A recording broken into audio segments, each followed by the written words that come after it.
Reunion function కి వెళ్ళి మీరు అమ్మాయి ఎవరితో అయితే అతను ఆమె రిలేషన్ మెయింటైన్ చేస్తుందో అతన్ని చూడండి. హస్బెండ్ కన్నా కొద్దిగా హ్యాండ్సమ్ గా ఉన్నాడు. అతను ఈ అమ్మాయికి ఏం అష్యూరెన్స్ ఇచ్చాడో మనకు తెలియదు.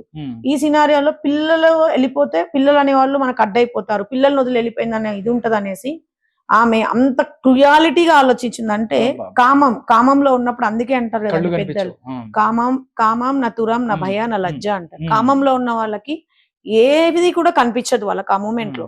అట్లీస్ట్ సరే అమ్మాయి వెళ్ళిపోవాలని డెసిషన్ తీసుకుంది, కనీసం పిల్లల్ని వదిలిపెట్టి వెళ్ళిపోతే తండ్రి దగ్గరే పెరిగే వాళ్ళు, లేకపోతే గవర్నమెంట్ వాళ్ళని తీసుకొని ఏ అనాథ శరణాలయంలో పెంచితే ఎవరో పిల్లలు లేని వాళ్ళు పెంచుకునే వాళ్ళు, లేదంటే నానమ్మ దగ్గర పెరిగేవాళ్ళు, అమ్మమ్మ దగ్గర పెరిగేవాళ్ళు, వాళ్ళ లైఫ్ వాళ్ళు రేపు ఒక భావి భారత పౌరులు అయ్యేవాళ్ళు. అది కూడా లేకుండా చేసేసింది ఆమె.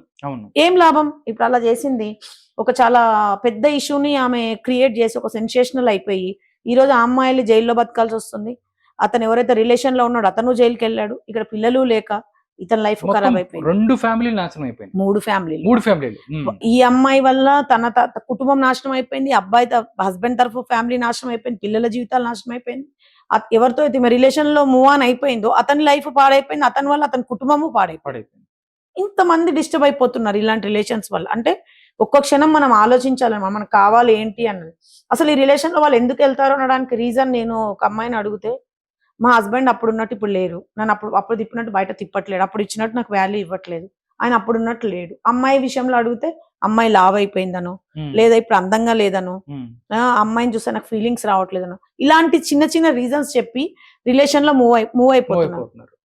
దానివల్ల పిల్లల గురించి కూడా ఆలోచించట్లేదు వాళ్ళకు ఉండే దాంట్లో అఫెక్షన్స్ లో వాళ్ళు పిల్లల గురించి కూడా ఆలోచించట్లేదు.